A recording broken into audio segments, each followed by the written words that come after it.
the gestrels, the absurdity from our perspective is this endless cycle of fighting and dying and coming back to fight and die and fight and die. The expeditioners, that's what it appears they're doing too. Right. To everyone else. Like, what the heck? And that's exactly what Esquier is doing. Yeah, it's that's right. just an endless repeating cycle of losing the rocks. So, because, again, a life without hope is worse than death. Right. You'd rather be dead than live in a state of true hopelessness. Right. And in a state of true meaninglessness. Yeah, yeah. Or I'll say purposelessness. Sure. You need meaning or a purpose, and you need hope. That without those things, life there is no reason to live.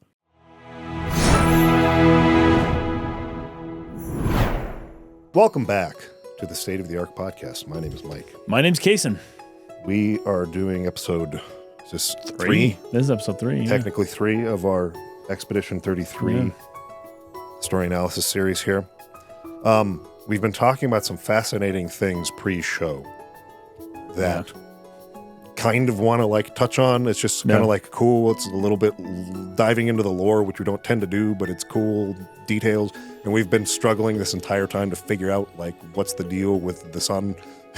Does it rise or not, or is it constantly silhouetted behind the monolith or not? We've found some answers to those things. Some answers and some more questions. And some more questions. Well. I guess we should say this first, that we are going to the end of Act 1 today, which has a very, very, very, very big spoiler event. So if you have not played to the end of Act 1, click off of this video and go play to the end of it first, and then come back, because we're going to be discussing that thing. It's probably the most, well, maybe not the most, maybe second most, largest spoiler for the game. Yeah, second most. But it was But it's super wild. shocking. It was super quite unexpected. Shocking, really unexpected. So we hope you've had enough time now to click off the video if you do not want to hear about that. Because I'm just imagining one person who's fumbling through papers and documents and shouting, and Siri's talking to him or whatever, and just turn it off, pause the video, and it's just not working. It won't pause. It's broken. The keyboard's broken. I can see it. Okay, you've had enough time now. At least to unplug your computer or something. Yeah. So essentially, we're going to the end of Act 1 where Gustav is killed. Yeah. This was possibly the most shocking thing to happen in the game for me. And I'm saying even considering some of the other shocking twists or revelations later in the story.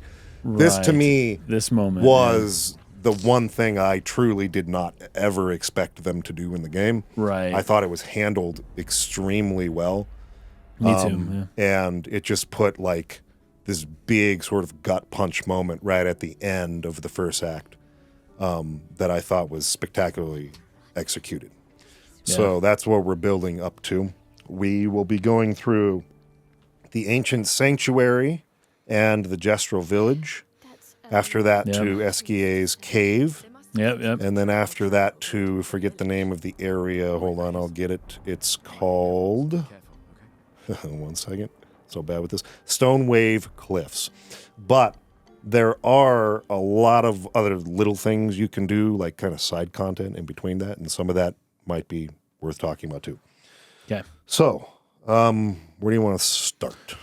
Well, at the camp, I think it's important to note that at this point, Gustav kind of you have these really good moments with all the characters at the camp, should you choose to take advantage and actually talk to the characters. But when you talk to Lune, Gustav kind of really reconciles back with her now that they've found Mael. Now that he got what he wanted.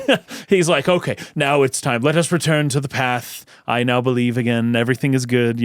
I will walk the correct path with you, Lune. And they kind of have this moment where they reconcile back to each other. And what I really like this is that remembering their goal and remembering the future.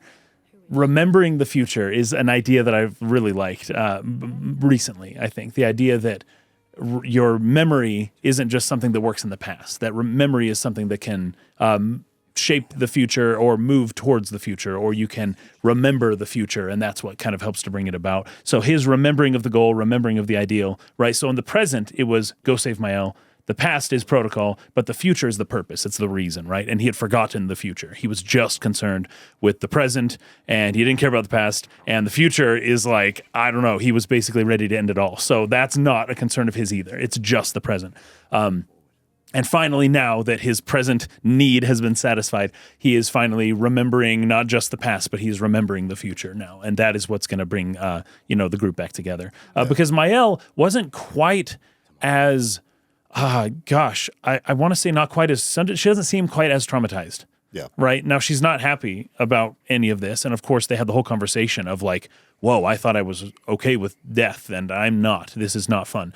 But she hasn't had quite the same reaction that Gustav has had, right? She actually seems to have calmed down and kind of taken things properly, whereas Gustav, up until the moment he sees Mael, has been really kind of freaking out.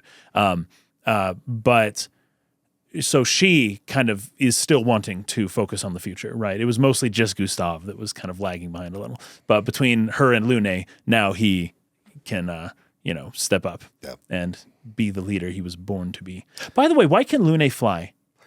That's a good question. I don't know if I've ever found an explanation for it. No one else flies. He too, but they're like the technology nerds of this expedition. They develop tech. He is more, tinkering, and she's more her skin is like all segmented. You see that? I've noticed it almost looks like it's assembled like a freaking robot or something. It does. Or like a demon from K-pop Demon Hunter, but we don't have to talk about that now, but it's the same kind of thing. She's got some pattern. She's got the patterns on her skin. And I don't know what that is either, but I would assume they're connected. Well, that she is like so infused with chroma that she can just do cool stuff. She's also like kind of like, she's not the only one who uses magic, obviously, but sort of the primary like magic attack type user. Like that would be her class. She doesn't have like a melee weapon or even a gun. She kind of just like she just uses like magical powers. So it could be as simple as she's magical. I don't know. She's just magical. I don't know. I don't know the reason. This is kind of funny because Lune appears in the game. She appears to be of Asian descent, maybe at least half Asian, something or other. Okay. Do you know Koreans actually count age differently than most everyone else in the world? And that a Korean, when you're first born, you are 1 year old. And then it goes up from there. And I wonder if that has any effect on the paintress, right? Now, if she's just like, oh, well, my Korean age is this, but my normal age is I'm actually 1 year younger. Please obey my, the Lumiere age. Okay, good. Lucky her. So I just thought that would be a funny thing to know since age is such a big deal in this world. Potato here is saying that she has a picto for it. A picto for the skin tattoos? For the flying. Oh, I see. Oh, okay. But the dancers in Lumiere. So I guess they have pictos. Did the dancers in Lumiere, were they able to kind of do that cool stuff too? I guess they were in the, I can't remember. Maybe they were kind of doing like little floaty moves or something. They were doing cool stuff, I guess. Yeah. Tattoos equal pictos engraved on the body, as described when watching the dancers. Yes, there's a guy near the dancers who talks about body modification and stuff, and how he's just like, oh, I would never like do that. Like it really kind of messes with your body when you're using these pictos. Oh, that's right. And when you're using the chroma, that. right? But then at the end, this was the weirdest thing because he's just like, oh, it's ridiculous. I'd never do that to myself. But at the very end, and I think for gameplay reasons, he kind of has to say this for the player. But he goes, yeah, but it's all reversible anyways. If you don't want them, just take it off. I'm like, what? What were you complaining about? Like, what? He just sounded horrified at the really idea. Funny. And then, of course, it's just totally just like take it off whenever you want. Which is, for gameplay reasons, important to know. Yeah. Okay. So, yeah. They head into... Do dogs gomage 7 times faster than regular people? That's a good question. See, now we're getting into, this is the real meat. We're getting the real meat. The real meat. Making sense of this world, dude. I need to start off here with my notes with an apology to you, because last time you had said something offhand of like, the Gestrels are kind of dumb or something, and I went off on some diatribe. I thought it was about, important. like what how we measure intelligence and whatever. Because I said the Gestrels don't appear to me to be intelligent, and you were like, "Well, that could be the language," and then yeah, I remember that. It's fine. That's cool. It was this long rant about like don't judge people's intelligence by how they speak or whatever. I liked it though. I liked it, and that's because I had not yet played this part. I had stopped right before this, and it's how very freaking clear that they really did intend for them to be kind of dumb. Yes. I think that the Doctor Gestrel character, like the guy who's like all white, and that was actually crazy. He talks about how he has a condition where his bones like just keep growing, and like he always feels the pain of like his skin being like pressed and expanded by his bones or some condition. That's right. And so that's why he decided to become a doctor. He didn't want anyone to suffer like him. So he has this whole backstory, but he mentions himself, like he thinks that the Gestrels are kind of just like too stupid to understand the importance of medicine and like healing, because all they care about is like fighting. So anyway, it's like when we talked in Final Fantasy IX, we talked about Quina, and like that the way of the Gourmand could be likened unto like a Buddhist way of attaining a nirvanic state or something like that. And if we are going to keep that analogy, then the way of the Gourmand for FF9 as the way of well, it's not the Tao. There is the way of the Tao, but that's different from Buddhism. The way of enlightenment for the typical Buddhist is then in this game, it is the way of fighting. Like they're going to fight their way to nirvana. Yes. Right? That is their whole thing. It's what they live for. It is all that they care about. And the funniest part is that depending on how you play the game, I guess, you can lose to some of these sakapatates because they do have some surprise moves, and especially the cannons. And I'm not saying it's easy. I'm just saying they live for fighting, and they're not good at it. They're not that good. For the most part. And my favorite line almost of the whole game, is that he says, "Oh, you got to meet the next sakapatate. It's invincible." And then they say, "Well, I thought yours was invincible." And he goes, "No, this one's more invincible." And that is the Gestrels in a nutshell. Yeah. They are just wonderful people. I really, really like the Gestrels as like a race in this world. Yeah, it was so creative. Really creative. Essentially, they're like mannequins with paintbrush sort of bristles for hair. Of their hair. Kind of coming out of the head. And you see those like jars. They kind of look like canoptic jars. And you don't know what they are at first. And it turns out these are kind of... There's a lot of Final Fantasy IX things happening here, but we don't have to go into all of that. I think that's enough to say. But they are like regenerating is what they think, but the idea I think is that they're just dead. Yeah. This is where the dead Gestrels go, and they're in these pots, but the hair is sticking out. Yes, right. And I always think that's really funny. You can tell which ones are occupied and not by whether or not the hair is like poking out. Yeah, that's an interesting thing that they introduce here in regards to Gestrels and the difference in death for them versus humans. Here. I mean, we've already learned that people don't gamage in the continent the same way they do in Lumiere. Yeah. So, like, that's already a difference. They kind of turn to stone instead. But the Gestrels actually have a cycle of rebirth. They do, but they reincarnate. But there's a question as to whether or not it's the same Gestrel. Yeah. Even after that process. So it's like, well, it's almost like the material gets reused and a new life happens. But the previous one is, for all intents and purposes, no longer there. Yeah, you could say. Yeah, so they kind of have this attitude as you go around the village, kind of talking to them and stuff, where it's not exactly the same as, say, like Vikings, where like death in battle was this like sort of an honor or glory. They would like go to Valhalla after this and like into the halls of the gods.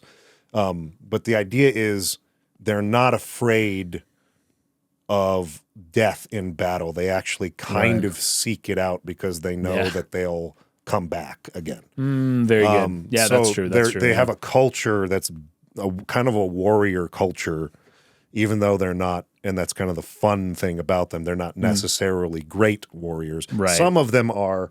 The village chief is really strong. That's right. And after you go through the tournament, you can go back. You could fight her now, and she's really, really strong.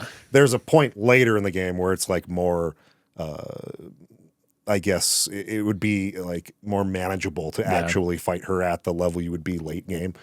But yeah, so some of them are, but a lot of them are not. But they love to fight. It's their whole. I loved how they have a jousting kind of arena over here. It's not really arena, but like a space for fence, that. Yeah. And, they're talking about how, fighting is kind of like the only entertainment. It's the only thing that they do. So we created this jousting as like an alternative. And when Gustav tries to point out that jousting's just another form of fighting with more rules, he was like, "Shh, don't say that." Like they don't know that. That's so funny. So there is quite a difference in the I would just say kind of intelligence level between the Gestrels. Like there's a huge span. Like most of them are just utterly ridiculous. Probably because a lot of them are young because they die a lot and they reincarnate, and so like they probably just don't have a lot of experience. You come across some Gestrels that were like, I just like 6 hours ago, like reincarnated. So and already ready to pick a fight. Yeah. And I love it when you visit that arena, you can see these two big Gestrels kind of, sort of facing off against each other, but they're not really like fighting much. No. But it's really funny, and you can enter their little tournaments and stuff. It's wonderful. But the Gestrels all are just kind of stuck on one thing. They all have their own idea of like what the good life is. I would say that Gestrels are something like they're a mix between like Jar Jar Binks, the Ewoks in Star Wars, the Kina and the Q people in FF9, as well as the Black Mages. And probably most importantly, the movie Moana has the Kakamura, which are the little coconut people. Yes. I think that is a pretty big. And of course the minions from Despicable Me, but in the way that they speak. It's like an amalgamation of these different pop culture references that are represented in this really fresh, unique way that I don't think I've ever seen before. It was super refreshing. I also remember in our review, there were some people asking when this game first came out, does this game have villages? Yeah, villages. Are there towns? I don't want it if there are no towns, right? This is probably the closest you get to a town. Probably the only one that at least in There's terms of what sort they of one were later. asking exactly, about. Yeah. And this is it, right? And I love towns and villages as much as the next, right? Listen to our Final Fantasy music analyses, and I'm all about the village music. This game doesn't really have so much by the way of towns, but this is kind of it, so make the most of it. And it's wonderful though. It's a wonderful town. I think it's great. Yeah. I also get I just realized there's a little C-3PO R2-D2 going on here too. Oh, yeah, probably more sure. R2 than C-3PO, but still something like that. Yeah. I loved this detail. So again, kind of playing on this idea that they're not necessarily like super. Well, again, I struggle to say that, but like they're not a culture focused on like scholarly pursuits. So they're not exactly good way to put it. They're not like focused on that. They're just focused on fighting each other all the time. Mm-hmm. But, I think it's Luna who says, "Are you the chef?" And she says, "I am indeed the chef of our village." The name's Gulgra, so she's the leader. But chefe in Portuguese does mean something more like boss. Oh, well, that would be jefe in Spanish. Yes. Jefe, yeah. Yes, same word. So interesting. So it actually does mean that. Well, then in French, it might be. It might be closer to that. I mean, I know that like in English, it's associated specifically with like the one at the head of the kitchen. Yeah, the boss of the kitchen, basically. But it's not necessarily strictly for that in other Romance languages. Yeah. So I thought that was kind of cool. Again, where it's like, oh, they're kind of poking fun that they didn't spell it right, but maybe it's not necessarily spelled wrong. Maybe something like that. Maybe they just call her the chef. The chef. Instead of the chief. A chef. And did I mention before that the language is just like an amalgamation of all the Romance languages? Yeah, I definitely hear English words in there. Yeah. I definitely hear other words from other languages I love it. I think it's so funny. So it's really, really funny. But essentially, they are there to kind of figure out, where they should go next. And Golgra tells them that they need to go, because they're trying to cross the sea, because the continent they're on, there's another sea in between them and the monolith. So they need to find a way to cross the sea. Their boat was wrecked, obviously, when they landed. So that they was need crazy. a way Yeah. across there. And so she says, well, Esquier could take you there. You have to go talk to him. But in order to do that, you'll need a password to get past the the Gestrel who's guarding that place, right? Guarding the entrance to Esquier's cave. And in order for me to give you the password, you got to prove that you're like a fighter who's not just going to go in there and die or something. You need to show that you have a certain level of skill. Well, as Noko says, you'll be fine. Just don't die. Yes. It's the only thing you need to do. As long as you don't die, you'll be fine. So we have to prove our strength and our formidability, because that's all that they respect. That's all they really care about. I guess but there is a mysterious fighter in the Gestrel village. Yeah. I guess we didn't mention that on the way in here, you're going through the ancient sanctuary. It's just a red tree. A bunch of red trees, a forest of red trees. Yeah. And as you're going through there, beautiful. there's like several of these, what they call sac patates. Which means sack of potatoes. Yeah. That's exactly what it means. And they do look kind of burlap. Yeah, there's like a sacky burlap sort of texture on. They're like machines created by the Gestrels to protect them from outside attacks. And they're all invincible. And they, you take them down and they're like, wow, fun. you guys are really strong, whatever. And then I think there's a side quest here where you can go and get some mushrooms from Esquier's cave. Oh, that's and right. take them back. Yes. That gives like better gunpowder for the cannon they build for their new sac patate. But don't eat the mushrooms. But don't eat them, as we learn from the journal there in the cave. Yeah. Anyway, so we have to go through a tournament to like prove our worthiness as fighters in order for her to give us the password so that we can go see Esquier and ask Esquier to take us across the ocean to the monolith. Yep. That's kind of like the whole purpose, plot-wise, of being here. But there's just a lot of stuff to do in this village. Tons. And you can kind of get lost a little bit in this village. There's a lot. Yeah. I have to mention it again that I think that this game is a linear game in terms of its design, like map design, right? Yeah. But it is really, really wide linearity. Yeah, there are wide linear. so many hidden paths and things, and that the reward for exploration is still really, really nice. Yeah, it's good. And the areas are really big, and they have a lot of kind of winding paths. And it's like, wait, have I been here yet? Have I gone that way? And you'll go off a branching path that has two more branching paths. And then you're like, okay, I got to remember, did I go through that one and that one? Generally speaking, and this is something that a lot of people bring up as a criticism of the game, I love it. But the game does not have a mini-map, which is kind of a common thing for modern games, so that you can look up there and kind of know where you are and where you're headed. I think this is done intentionally. It is. Yeah. It is, and I love it. Yeah. I am so glad that the whole they world's don't a mini map. What are they talking about? That's another thing we haven't really mentioned yet. But when you get out to the overworld, map, it is so cool to once again play a game in 2025 that is a new game that utilizes the overworld feature in like a really good looking, a realistic looking game, I guess, that is okay with doing this kind of a thing. The abstraction of you're a giant now, like walking around. You're as big as the cities you're entering into, right?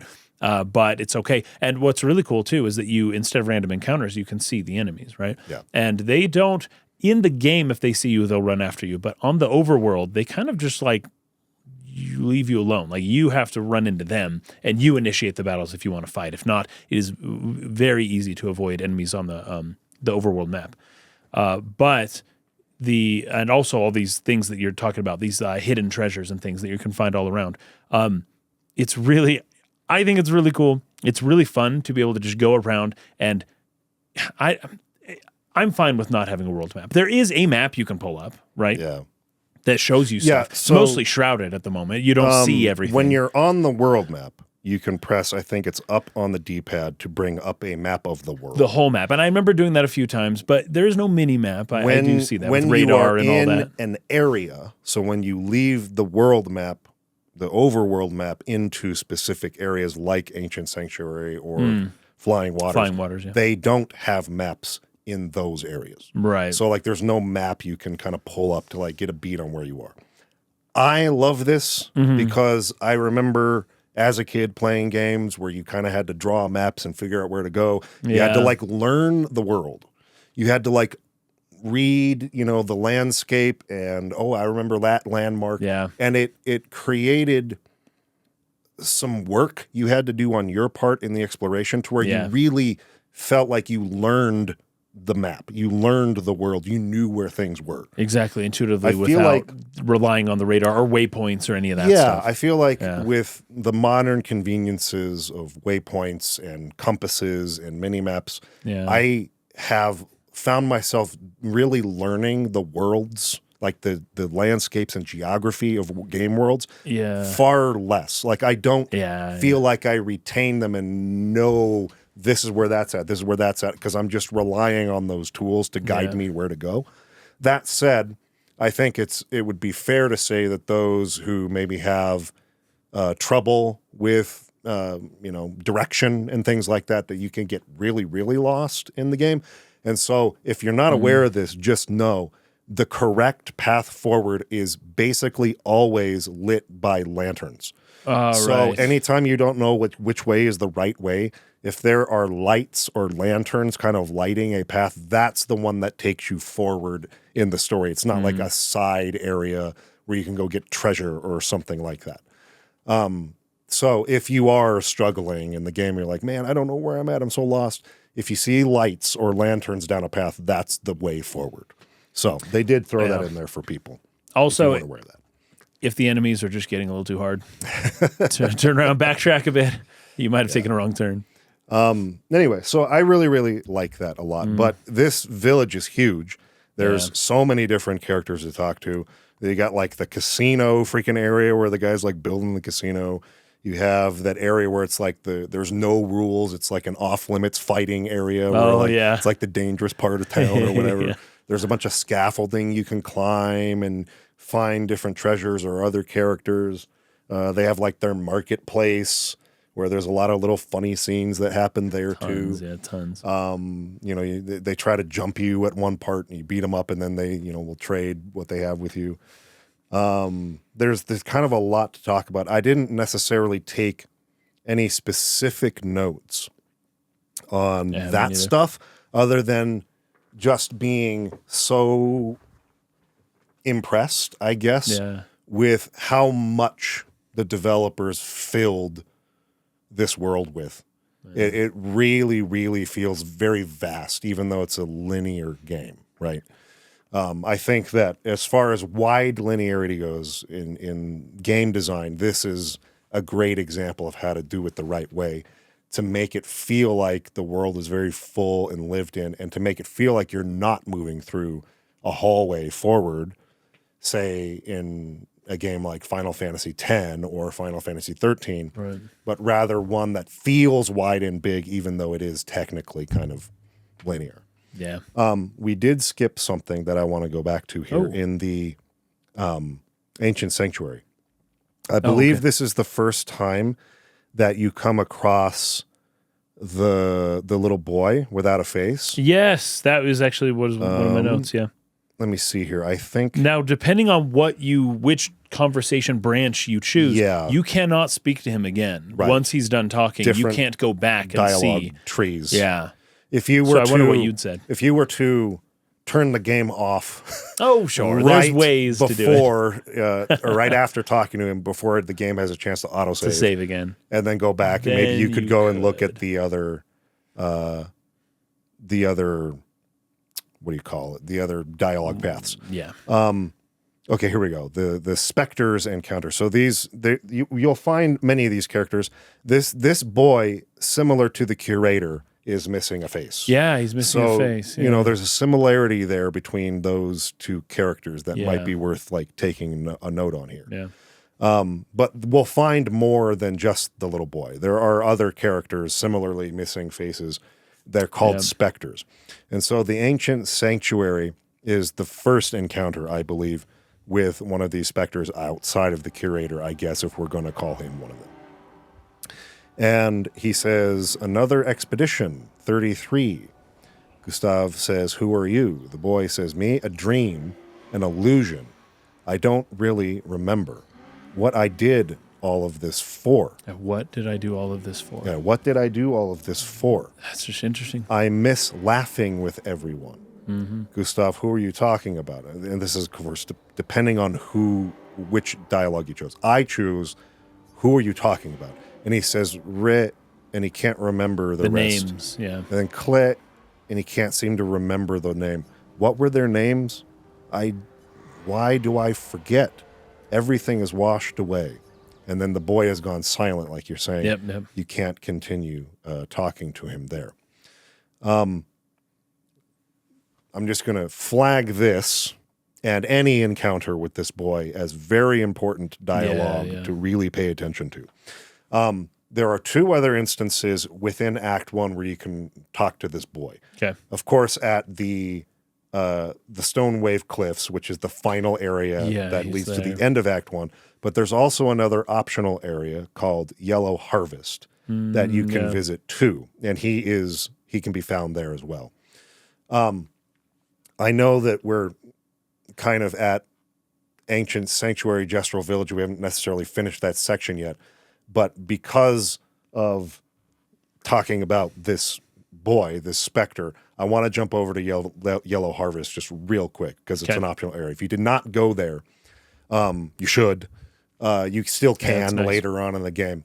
But this area has some of the largest. We've already seen some really big Nevrons. Yeah. I think, what are they called? The Burgeons, yes. Oh, I see. So we've already seen Burgeons, that's right. They're huge, which are big. And there's been a couple of optional Burgeons you can fight to this point.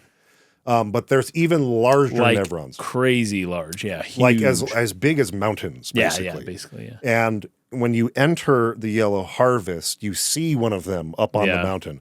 And they comment on the fact that this Nevron is eating the landscape. It's like consuming the world, which is a very important detail. They're not just they're not just throwing that in there just as a cool world detail. Wow, look at that. Isn't that cool?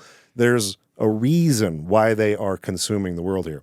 The young boy touches on this a little bit too. He says, why? Why would she paint these things, eating the world, eating our world? We used to have fun here together. I wish we could still have fun. Now, up to that point, one might assume he's talking about the paintress, right? Because he says, why would she paint these things? The only person that we would associate with that is the paintress herself. I suppose he still could be. Right. But it threw me off when he said this. We used to have fun here together. I wish we could still have fun, sister.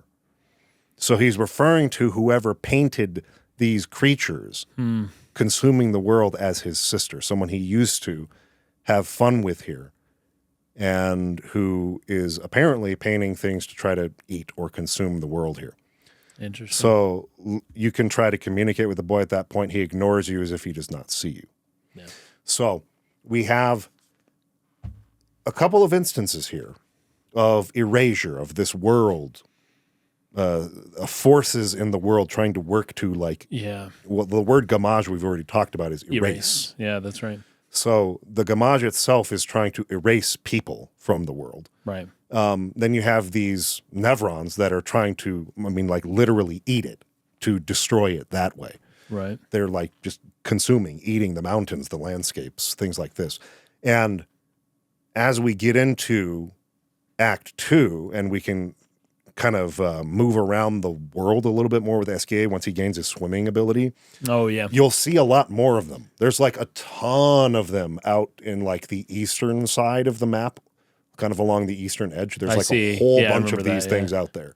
Yeah. And so there's a lot of them. It's not just this one. There's a lot of these things out there eating the world. So kind of an important thing, even though it's an optional area. I thought it would be worth bringing up. Yeah. And another thing being erased, it seems, is this kid's memories, right? Yes. And that's the, why can't I remember? I don't remember the names. We used to have so much fun. He remembers the feeling, fun, but he doesn't remember who with or what they were doing or any of that stuff. Yeah. So things being erased include this boy's memories for some reason. Yeah. Okay, I think that can bring us back, unless you have any other notes on the village, to the tournament. We already mentioned previously Mael saying they're less complicated, right? That she doesn't, she enjoys the Gestrels a lot. They're very charming to her, and she doesn't always enjoy other humans. Mael, this one was interesting. So Mael has another nightmare, but this one seemed to happen like waking. It was like a waking nightmare. Yes. She was like in the middle of talking to everyone. Everyone's just kind of cool hanging. And, and then all of a sudden something like pushes her soul out of her body. I don't know how else to say it. Yeah. Something touches her and she gets like thrown into a different world. It's the white-haired man, the guy who freaking killed everybody on the beach. Yeah, he uses his little walking staff. Yes, and everything freezes around her, and she kind of gets thrown into this black and white world, right? A world without chroma, you could say. Yeah. And she comes face to face with an unknown girl wearing a mask, and you don't know who this is. I believe this is the girl in the black and white. She's wearing the mask. She walks forward to Mael, and you don't know what's going to happen here. This could be a very bad encounter, and Mael's alone. Everyone is powerless against whatever's happening here. And Alicia reaches towards Mael to simply touch her face, basically, and then just kind of looks. And then the old man comes walking up right next to her and says, Alicia. So this girl's name is Alicia. He says, Alicia, yes, I know it. It's her fault, but you can't be here. Mm-hmm. And then the whole dream kind of ends, and Mael is put back into the camp with everybody else. But that is a very interesting moment. Yes. And so this girl named Alicia is very interested in Mael, and the old man is associated with them somehow, almost seems like a family relationship. And the old man seems to not really want Alicia to do what she's doing, right? Yeah. But Alicia is very interested in Mael. Yeah. I forgot the order of these things, so let me step the other back dream to happens next. Yeah, because when you said her soul leaves, I think that's the other one. Following one. So we had the first one we talked about last time, where it just kind of happened randomly. Like there wasn't like a connection to Mael necessarily. We just saw she was in it, but she was in it, and I think it says things. Mael's nightmare in like as a title beforehand, like the first. But it one. Wasn't like in a cutscene where it like pushes in on Mael, and she's like sitting there, and then all of a sudden this happens. The first of these nightmares did not occur in that way. Yeah. It was just kind of, I think you just left the flying waters, or you went to camp or something like that. And it just happened. It just played. Yeah, right? Like and that's the one we discussed where you saw the expeditioners, the guy was kind of like in a wooded area with fire. He looks like he had just killed somebody. Yeah. And a woman comes running up and she's devastated, and he turns around and looks at her, and she gets her sword ready like they're about to fight. Yeah. And then Mael was in front of the monolith holding a white piece of cloth and screams. So that was the first one. The second one, they're at camp and they're all kind of talking or whatever. Mael's sitting on a rock just kind of like, pondering, and all of a sudden the world just freezes. Yeah. And like it kind of goes black and white. And what I love too is that it also you get like a 4:3 aspect ratio. Oh in yeah, these that's it's interesting. Sort of, instead of making it like wider like they do sometimes in cinema, it actually goes for a 4:3 aspect ratio. Like punches in. Well, we got to talk about that. That's really good. I think it's cool because it like closes the space. Yeah, that's a good point. It makes it like tighter, more claustrophobic, so to speak. That's right. Cinematically, so she feels very kind of boxed in or trapped. So I think that's what like letterboxing these scenes sort of accomplishes from a cinematography standpoint. Very good. Also, think of why black and white is used to convey usually something in the past or something like that. That's just because movies used to be in black and white, but like people who are our age, like, unless you went and sought them out, we weren't exposed to black and white movies much, unless you watched like Sin City back when that came out in high school. That was pretty crazy. But like, or Schindler's List, or like they'll still do it in movies nowadays. But for the most part, it's like that's a relic of well before I was born, right? Yeah. And that is what is going to become true for the future generations of the 4:3 aspect ratio. Yep. That will be like watching a black and white movie for us. Except for them, it's like, oh, that's what my grandpa used to watch movies in 4:3. Like that, it's all they had. They didn't know. And play games in 4:3. Play too. games, TV. TV was basically just a square. Like that's what TV was when we were growing up. And it's funny that you would use something like black and white, but also changing the aspect ratio and what that could be saying. That's fascinating. So I feel like it's kind of creating a box. I mean, like almost like a literal box that she's trapped in when she's in these nightmares. She can't That's interesting. kind of escape. She feels stuck there. She feels trapped. So did they have CRT scan lines too? No. Just kidding. But they didn't go all in. That's where Alicia comes up, touches her face. But then the older man comes in kind and of pushes her he's like, back, right? He's like, you shouldn't have done this to Alicia. You shouldn't come see Mael. Right. Like, that's not a good idea. And yes, I know it's her fault. You. But yeah, you shouldn't be doing this. So the big hints here are it's Mael's fault that this is all happening. Yeah, like what? And just like with the boy, the chroma boy that we saw, where he said, "Why did I do all of this? What is all of this? Like, what are you referring to?" Yeah. And then now it's like with Mael, she did all of this. Like, what all of this? Like, what are you talking about? Right? Yeah. It's really cryptic language that they're using. Yeah. And he also gives a warning. I thought that this was pretty cool. Like, go back to Lumiere. Yeah. Live your final years in peace.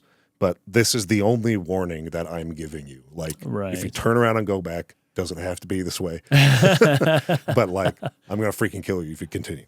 And we know what he's capable of because we saw it. Oh, gosh, yes. So I love the sound effects from his little cane as he walks. Yeah, it's this echoey. Yeah, very cool. It's very impactful, very cool.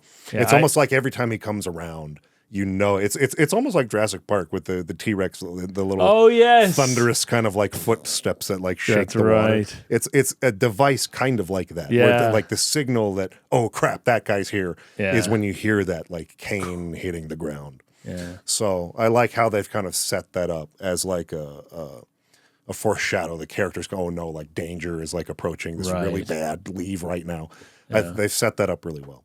So yeah, he gives that warning and basically declares that all of this, whatever this is Mael's fault, and that affects Alicia for some reason. Yes. Alicia is also, she wears sort of like a broken half. Yeah, it's mask, not a full mask. It's which is like it reminds me a little bit of. I know. I know what you're talking about. The play, right?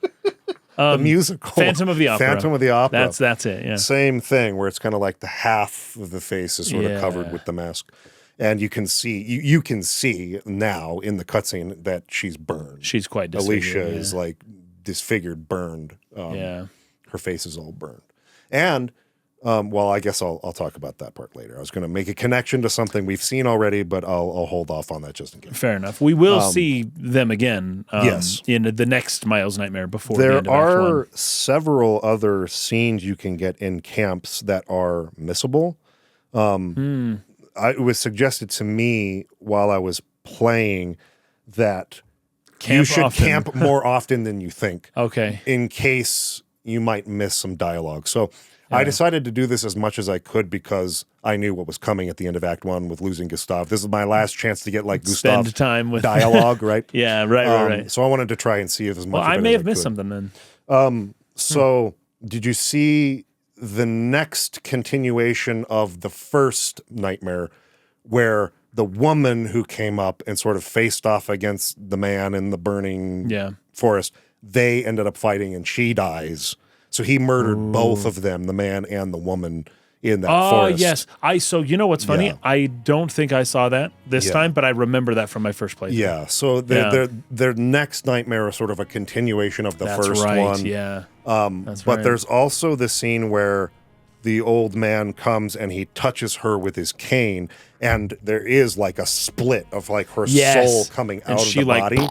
Yeah. But what was cool here, and I was really interested to get your thoughts on this, she is sort of suspended, her spirit, above that sort of black hole, that corona monolith sort of eclipse image. We have to talk about this later. Yeah, so I have theories on what that is, but it might not be the time to talk about it yet. Right. But I think it's really cool. Oh my gosh, that imagery was really cool. Yeah. Really, really cool. Yeah. Oh, well, did you have any thoughts that you could share on it without spoilers or no? Gosh, I mean, obviously she's in something of a fetal position. It is black and white, which means a lot of things. And it is... I don't want to say juxtaposed because it's not really an edit. It's just positioned right in front of that light back there, and surrounded by light on the edges, but darkness in the middle where she is. She is surrounded by darkness, but beyond that is light. Yeah. There is symbolism there that's really cool. I'm afraid to say too much. I'm just afraid to say too much, but there's a lot of symbolism there. And of course, anytime you get somebody in a fetal position like this, so her soul just got pushed out of her body, and she finds herself almost like born into a new place, right? Yeah. There's almost some type of birth symbolism happening there. And you will see this again later that will clear up what this means and what's happening. And we'll just have to talk about that part later. Here's what I'm going to say. And I think I can say this and it won't spoil anything. If I'm wrong, we'll cut it. But like, here's how I'll put it for now. This is what it appears is happening if we're reading the scene kind of literally. Obviously, in dream scenes, you're not supposed to read them literally, but I think you can in this regard. The older man, right? I think by the end of this act, I'm going to stop. They say his name. They say his name. His name is Renoir. Renoir. Verso says his name later. So at the end of Act 1, we learn his name. His name is Renoir. Yeah. He approaches her and pushes her toward that eclipse. Yeah. And there's several different ways to kind of look at this. I'm going to use black hole imagery for my purposes right now. Okay. It's like he's trying to push her into a black hole. Oblivion. And she almost like kind of comes to the event horizon. It's like almost the point where the gravity would be inescapable. Right. Like it's like he almost got her there, but then she pulls back. Fought her way back. Into the body. Yeah. That's all I'll say. That's interesting. But I think that that's really important that he's trying to push her into a thing she can't escape from. And she that is pulling. It's holds the on. Gravity of a black hole is very interesting. She holds on right before hitting that event horizon, so to speak, and comes back.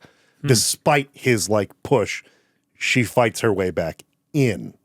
So that's important. That's all I think that's very important. I like that read. I like that kind of twist on the idea there. And that also makes you wonder, the images that we have, such as they are, I mean, I don't know that they're entirely, we have images of black holes. And they do sort of look in very low resolution, something like this, that there is a black center with light around it. There was that movie. What was the Nolan movie? Interstellar. Interstellar, hired some physicists as consultants, which usually means they wanted the name to show that they did something, but they didn't actually listen to those guys. But it's like, you were a consultant. In this Pay case, you money to shut up is what we're doing. In this case, they did. In this case, they actually did. They actually built the like a physicists, like a computer model that like simulated yeah, the black hole in and a way what that's light very would do, realistic. Very cool. So but their it does depiction, kind of their depiction of the black hole, as far as like how the light bends, is as far as we understand, pretty realistic. Which is to say, we don't really understand. But you know, it's the best we got. But it does look something like a black hole with light dancing all around on the edges of it, which is the image that we're getting with that. Right. Not sun that is not being eclipsed by whatever is there that is blocking out the light behind the paintress. Yeah. It does have that black hole imagery. That's something that I didn't catch on earlier. I am leaning more and more into the black hole as the symbol for what that is. I like it for reasons we'll talk about. Rather than just an eclipse, I think it being a black hole, I'm leaning more into that being my interpretation of what I see that as a symbol. I see. But it's not like it's not both things. It's just... Yeah. I think the black hole really works. The black hole's pretty good. Also, so when she comes back into the body, that is also utterly fascinating because you get to see the different dynamics of the group, basically.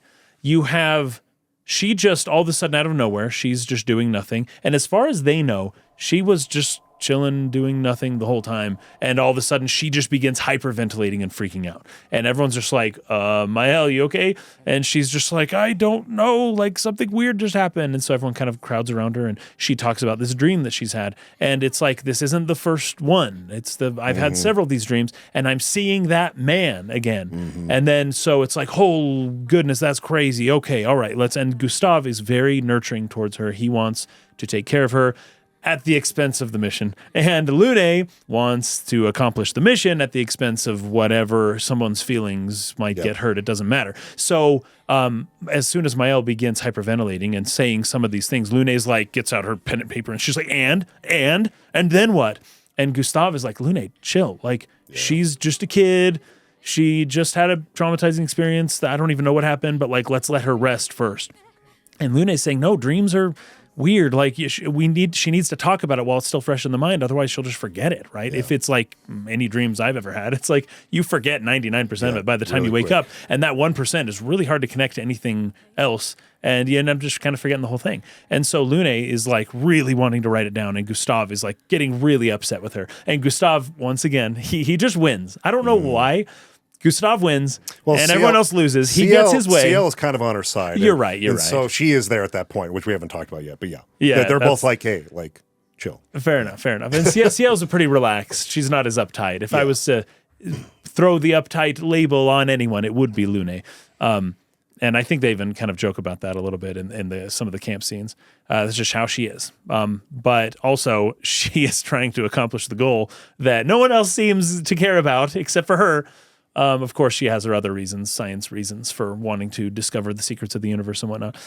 But I love the way that the scene kind of plays out because once Lune finally puts away her pencil and her handy dandy notebook and all that, and her crayon, I guess it would be, then, she can be very nurturing as well. She has that in her. It's just very buried. It's hidden underneath all of the stuff that she's uptight about that has really kind of suppressed that side of her that can really be caring and friendly, as we also learn in other cutscenes between CL and Lune. And I actually really like the cutscenes between CL and Lune. They're really fun. Good. They're because really good. CL is so outgoing and Lune is not. But they knew each other before in Lumiere. Obviously, the population of Lumiere, I think, is getting quite low.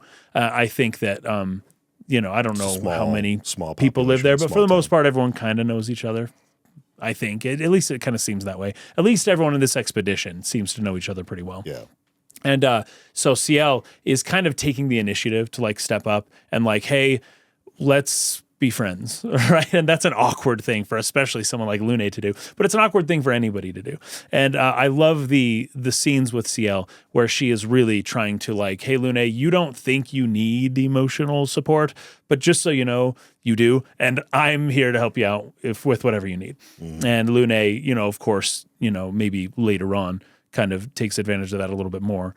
But I also really like CL. I don't think there's a character in this game that I don't like. Yeah. And that's not the case for most of the games I've ever played. Like there's always somebody who just bugs me a little bit, or there's people where I'm just like, I just don't connect with you. I don't really like you. But CL and Lune and Gustav and other people who we meet later on, they are all so utterly charming and likable. Yeah. Like I can't help but say that. So it sounds like I'm saying, oh, CL's one of my favorite characters. Oh, Lune is one of my favorite characters. Gustav is one of my favorite. Mael is one of my favorite characters in the game. It's just all the characters in the game. But I'm comparing them to other games. When I say one of my favorite, I'm just saying one of my favorites like ever.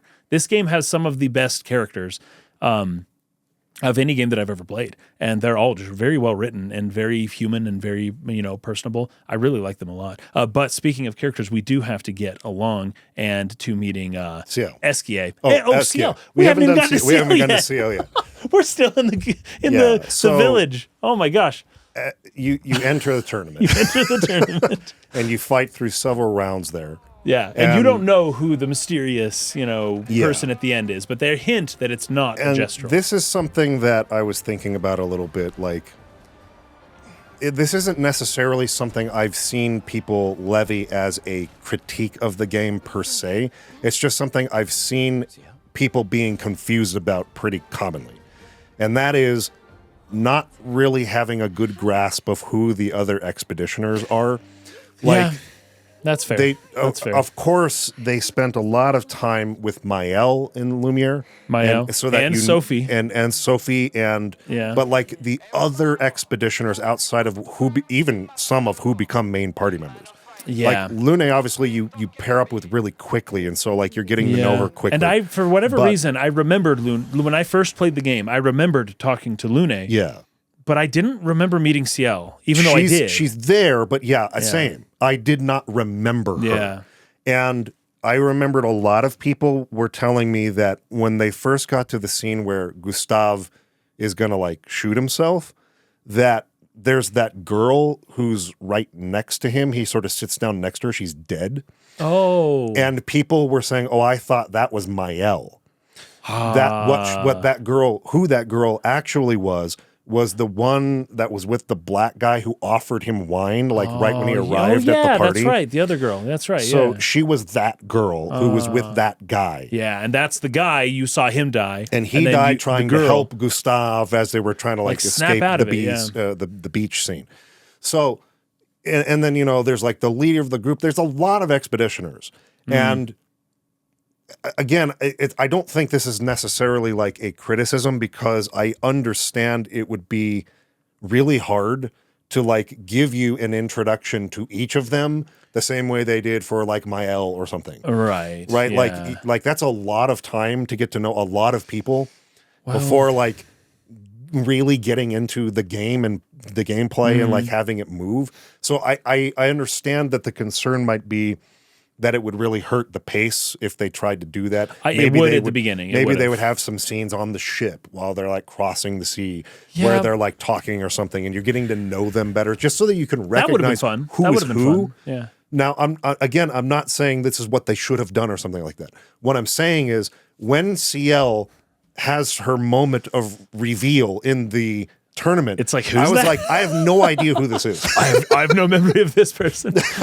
I felt like the moment of that reveal falls a little flat because I was confused about who she was. Yeah. That's not what the characters are feeling there. They're going, holy crap, Ciel's alive. I can't believe it. Yeah. Right? So I felt disconnected a bit from the characters who I'm supposed to be in their POV, so to speak. I did too. Yeah. Now, it does not take long to warm up or to get to know Ciel. She's such a great character. She's a great character. But you're right. I had the same exact feeling. And one of the things, because I remembered Lune, but I didn't remember Ciel. And I wonder if there was a way that maybe the writers could have put in a more memorable moment for Ciel instead of giving her more time. Yeah. Because one of the things that I liked, at least about the way that this game is, at least execution-wise, is that you don't know who's expendable character-wise and who's not. Yeah. Right? And if they give too much prominence to a character, then later on okay, I'm going to meet that character. Once things start happening, it's like, okay, but that character, I'll definitely meet them. Instead of just giving her more times to meet and more dialogue and more of that, which then you would have to share to everyone else in order to have the same effect, it should have just been a more memorable moment. Like when Lune says, "Go away, Gustav." For some reason, when she said that, I really just like registered like that was such an interesting thing to say, and also was said in such a friendly way that it made me just like remember Lune's face. Yes. But then when whatever Ciel says, I don't even remember what it is. She might have been one of the people like, "Hey, take a drink" or something. But other characters did that too. I don't know what Ciel said at the beginning. I just didn't take note in it. I didn't remember it. Yeah. But if they were able to make it more memorable, instead of just giving more lines or more time, if you had a more memorable just line or moment, then I'd have been like, "Oh, she's the girl that said that thing," right? Yeah. And I wouldn't realize that I put preeminence on her over the other characters until I saw her again. Right. Right?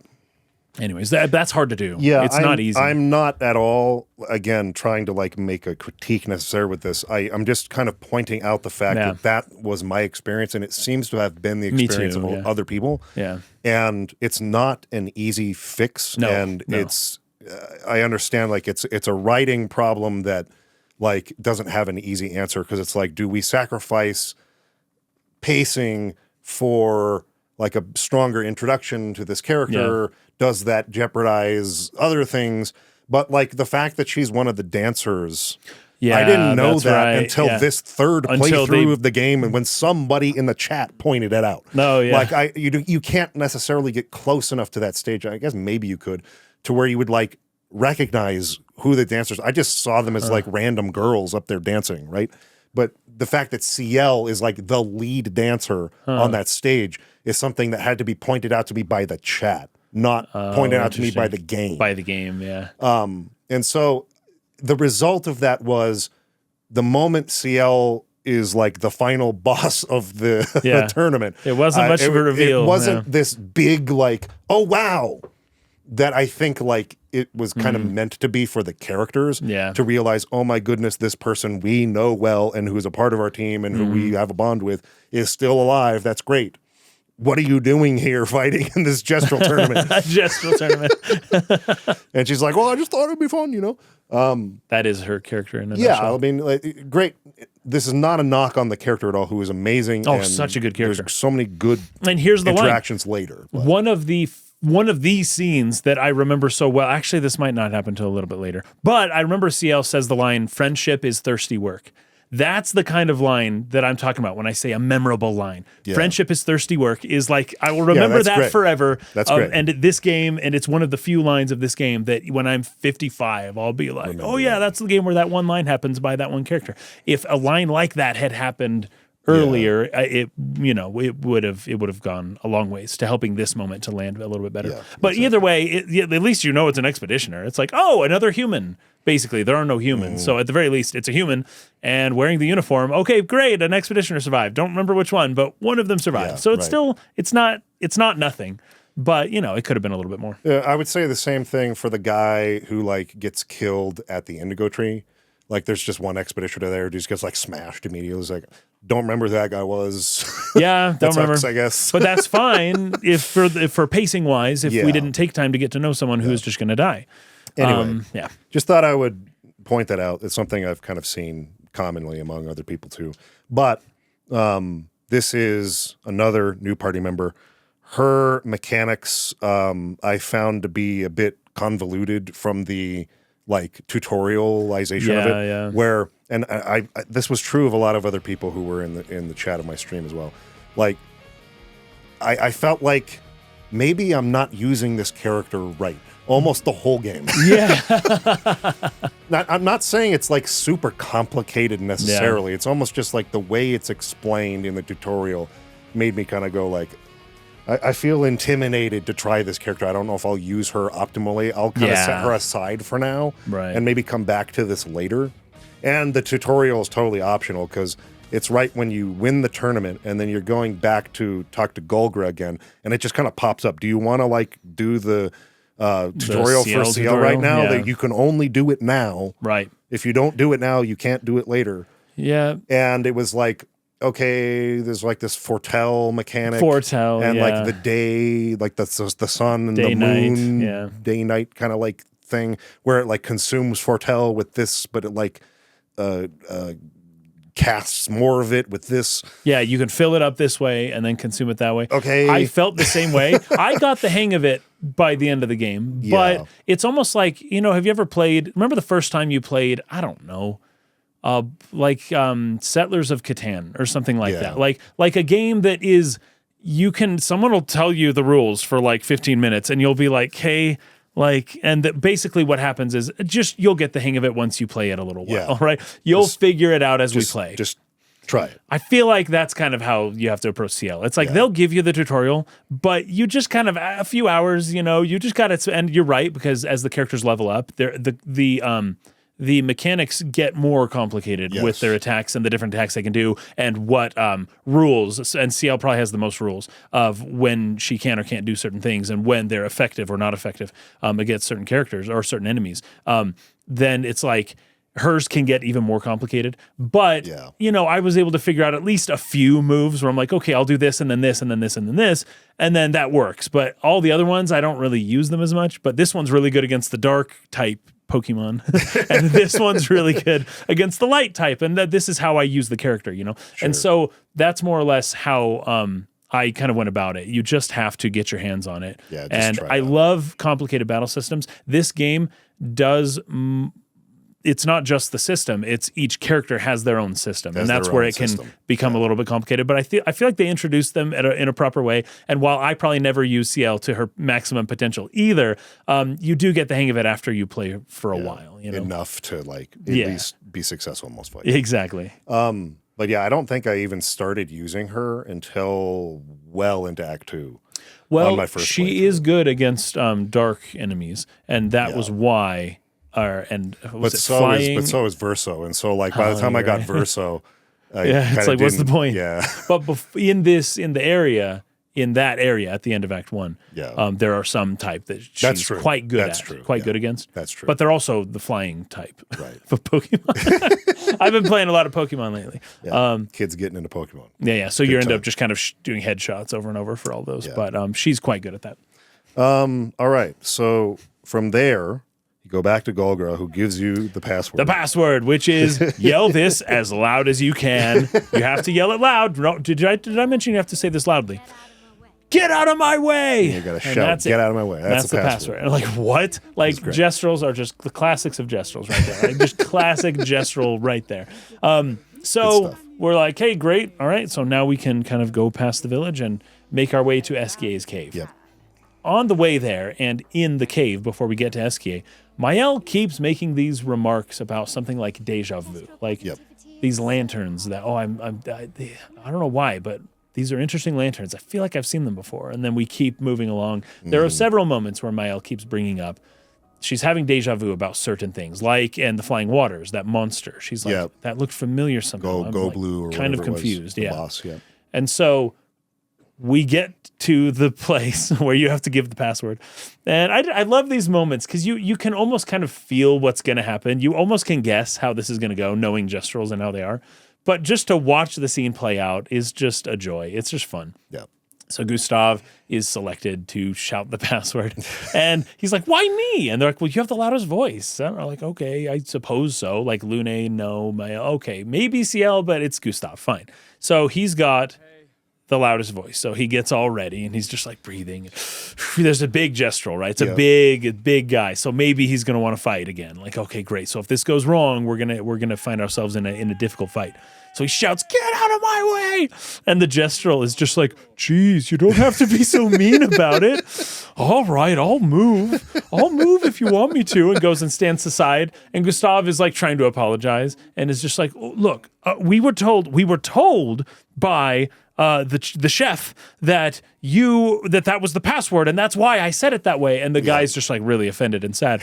And he's like, I don't even know the password. I just like was waiting here until somebody told me to move. There kind of is no password. There is no password. Here's the thing: there probably was a password, but he forgot it, which is the whole point. Because Mael says, Gustav, don't worry about trying to apologize. He'll forget in 10 seconds. Like, just let's go. And Gustav is just like really apologetic about it. Yeah. I love that scene. I really enjoyed that scene. And the reason why I like it, I feel like Act 1, if you were to break Act 1 up into 3 parts, you have the prologue's not part of Act 1, but the prologue and then like the beach massacre being like the beginning of the story is really, really dark and heavy and just like depressing.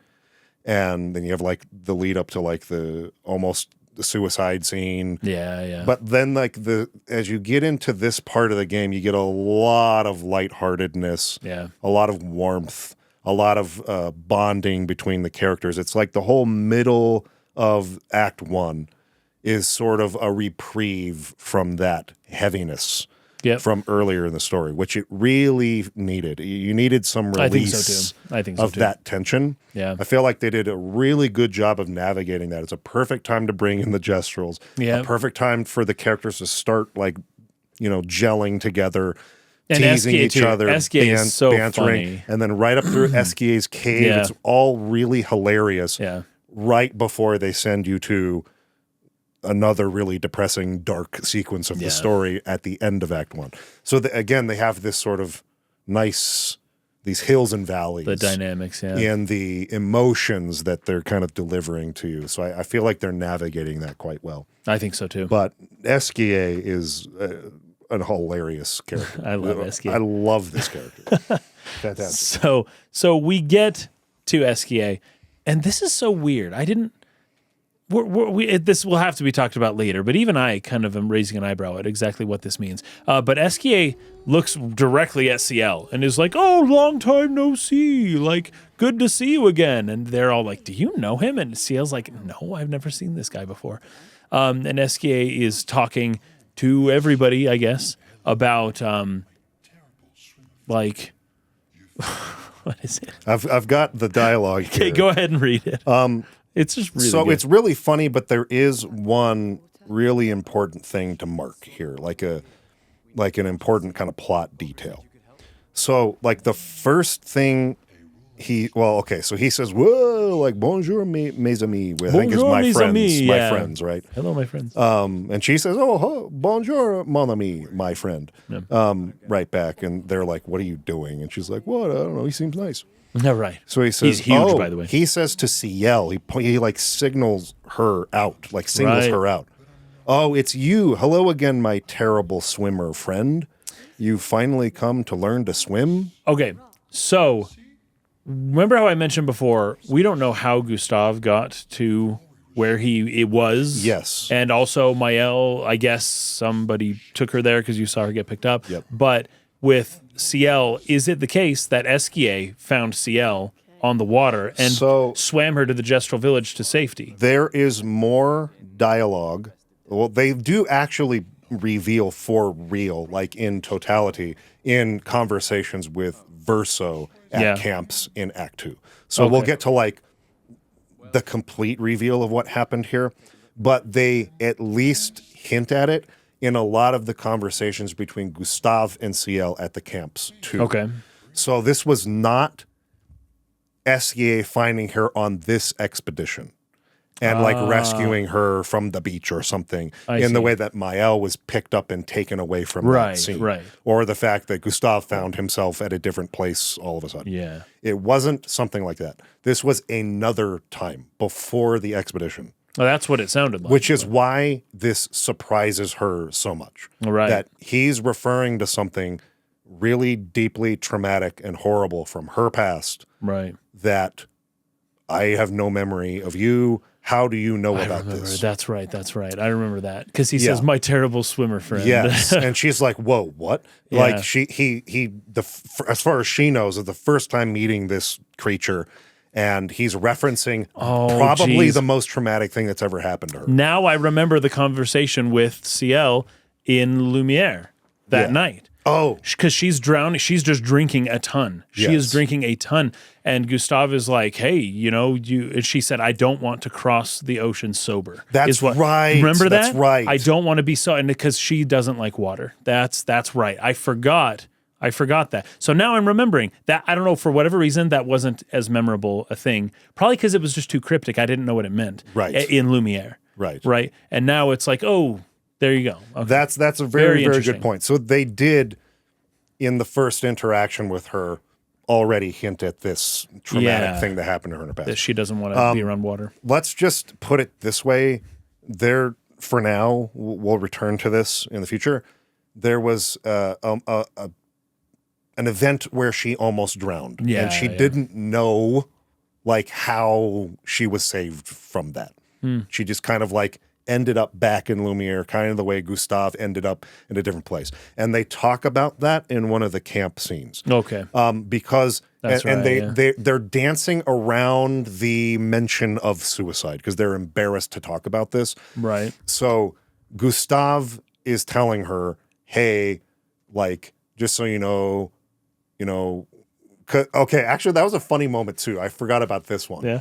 When they first kind of start talking to Ciel in the at the end of the tournament. No, yeah.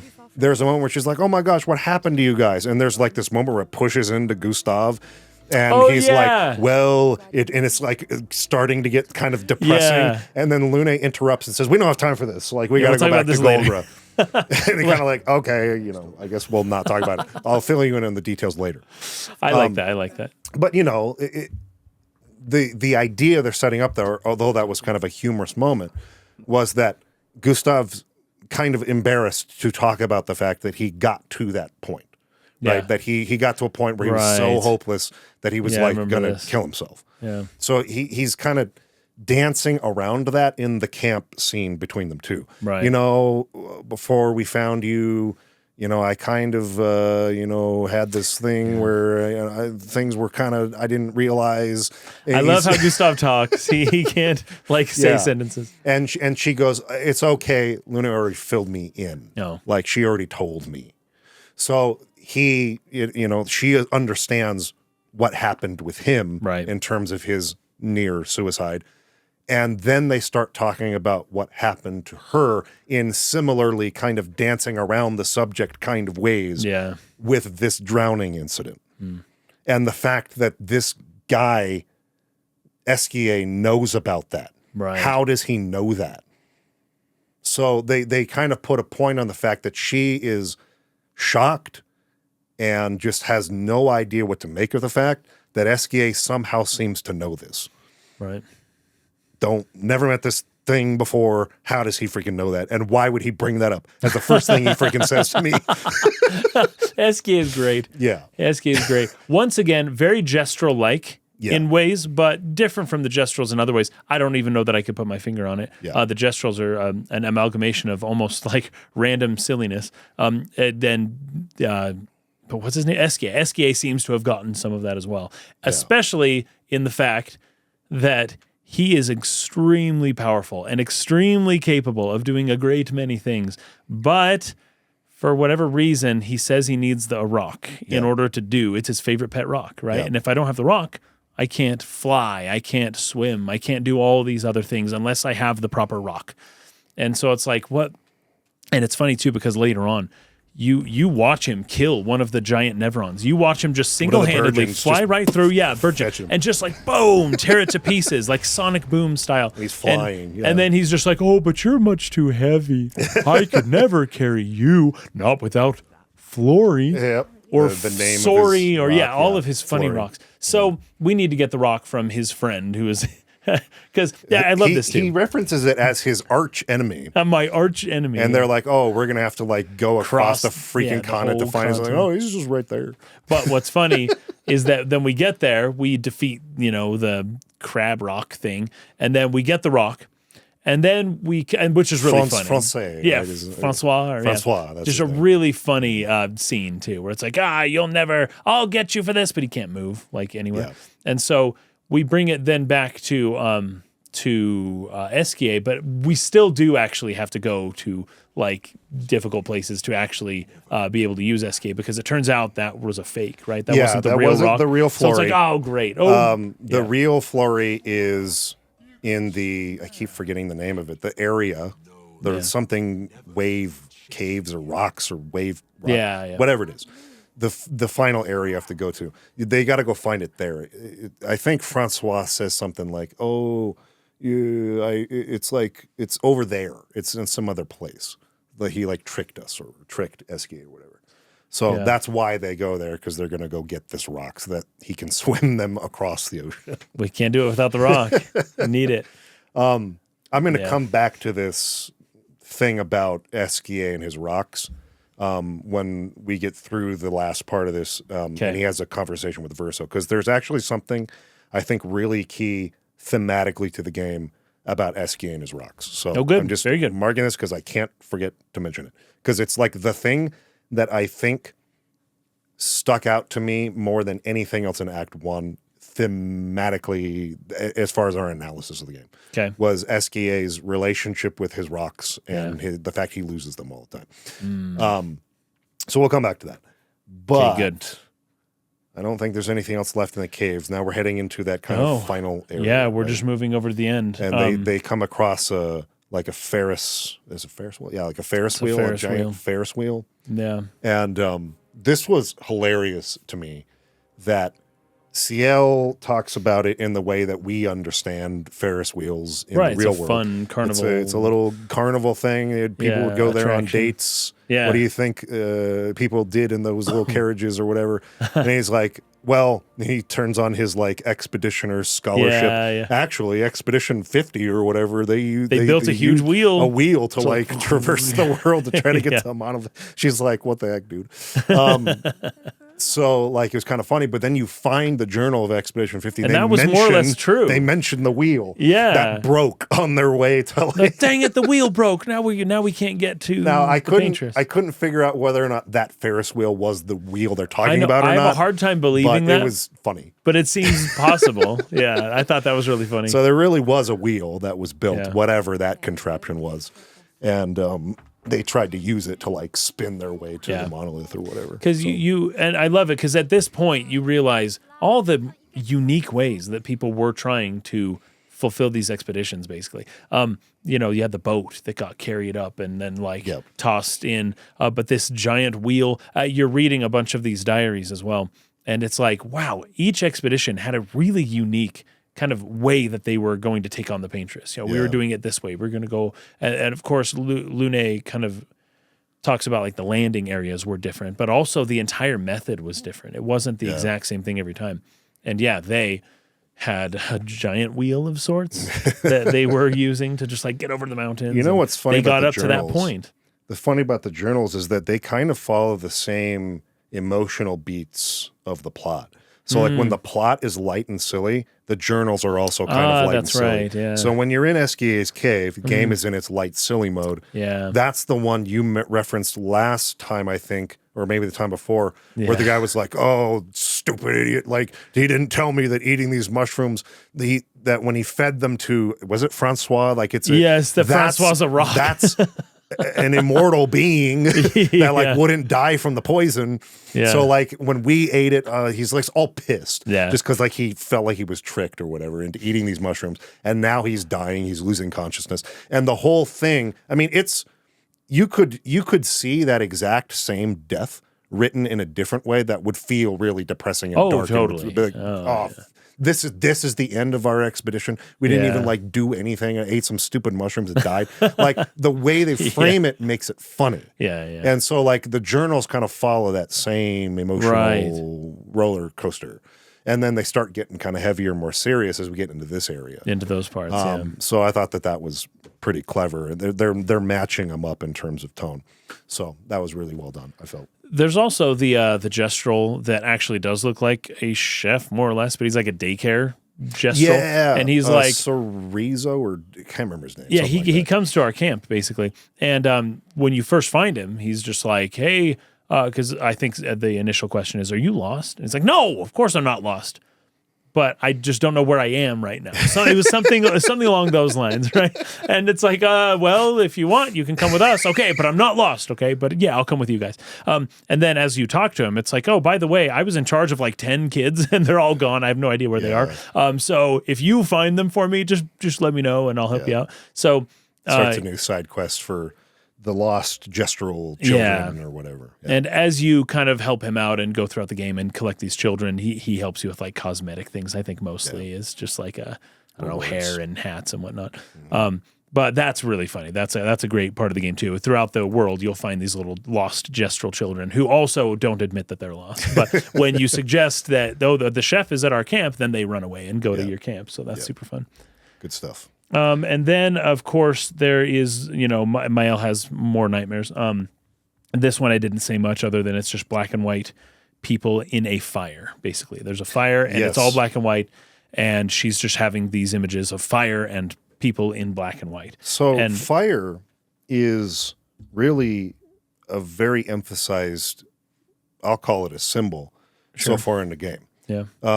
Fire has been a part of almost all, I guess, excluding the one where Alicia came up and met Mael. Oh, except for Like that maybe one. excluding that one. Yeah. Fire has kind of been a part of a lot of these kind of sort of like little dream nightmares that she's having. Right, yeah. Also, fire is by far the best element in the battle system. Oh, Obviously, right. sometimes some enemies will have resistance to fire, and then you'll need a different element that they're weak to. But fire serves the purpose that poison would typically it's a burn serve that in continues to RPGs like burn. this. That's a good so point. typically, in RPGs like this, they have a poison status effect that you'll every turn lose a little bit of health until you heal the poison with, some kind of antidote or with a spell. Right. Yeah. In this game, rather than poison, it's the burn status effect. Right, yeah. It's fire that sort of causes that like slow loss of HP. This is, I think, important. Fire is an important symbol for the game. We'll just put it that that's way. very good. The fact that Alicia too is burned, right? Like her face is burned. It seems to be horrifically burned. right. So there's quite a repeating motif of fire all throughout the game. But So after the nightmare, Mael is kind of off on the edge, kind of, looking out at the ocean, and Gustav comes in to try to comfort her. And one of the things that Mael says in this scene here is, "In Lumiere, I never fit, and life never made sense." yep, this is important. I really like the scene a lot, but it's so important to understand this about, because we brought this up several times. Like she's an orphan, but somehow she's a different orphan than everyone else is. Yeah. She's a different kind of orphan for whatever reason. It's more important that she was an orphan than that basically everyone becomes an orphan at a super young age. That like her previous family maybe didn't care for her that much. Something like that happened. And she doesn't get along with people very well. Just like what she mentioned at the Gestrel Village. She gets along with Gestrels, animals, different things, not so much other people. And now we don't see that, unfortunately, because we just see her interacting with everyone else. She seems perfectly personable to, Sophie liked her. All the interactions with Gustav are Gustav's taking a beating by her teenage jokes and quips, but he doesn't mind. He's cool with her. She seems perfectly personable. But so we don't really get to see her awkwardness around maybe people her age or other people that she doesn't know so well.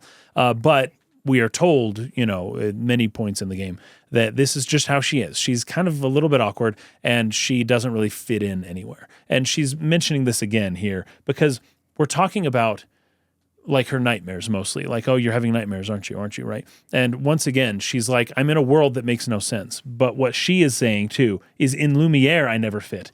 And nothing made any sense in Lumiere. Life didn't make sense to me back there either. Yeah. Right. So she thought, because I think in Lumiere, she says, I'd rather spend 1 year on the continent than 10 years in Lumiere, right? Yes. This place doesn't make sense. She I don't understand this wanted place. to leave. Exactly. She did not want to stay there anymore. Yeah. She wasn't happy there. But of course, things don't make sense on the continent either. It's almost like she can't escape the nonsenseness that is just pursuing her everywhere she goes. Yeah. You're right. The Gestrels are the most comfortable that she is. Yeah. It's, I think, really important to note, they've put emphasis on this multiple times. She doesn't feel at home or that she has a place or that she really belongs anywhere. And, I mean, that's why a 16-year-old would volunteer to go on an expedition to go on something like when this. you still have 9 more years left. But I mean, there's so many elements of her life.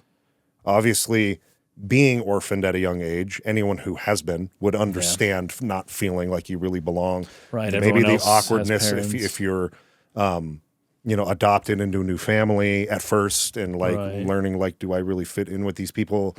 If there are other children in that family already, there's probably some, resentment. Problems, yeah. So like that alone, just in itself. But she did end up finding people that, with Gustav, as far as guardians, but still in that place, she never felt like she really belonged there. So, okay, cool. I'll go on this expedition. I'll go try to find some other place where I fit. Yeah, risk and now she's there, and she's still not finding that. Right. And That's just important to keep in mind. Something to keep in mind. Just remember that for later. Oh, and this is funny too. This is great. I forgot. So it's Sastro. He's the Sastro, that's his name. the daycare guy. Yes. And what he says initially, because it's like, hey, I lost all these kids. I don't know what to do, and things aren't working well. And then Sastro has an idea, and the quote here is, "Oh, you're explorers, so you like killing stuff, exploring the world, and then dying, right?" Is that great? That's the way Gestrels view humans. Because it's like that's just what humans do. They explore stuff. They come, kill stuff, explore stuff, and die. And then they die. They never succeed. They always die. And like you like doing it. If you do it all the time, you must enjoy it. You must like it, right?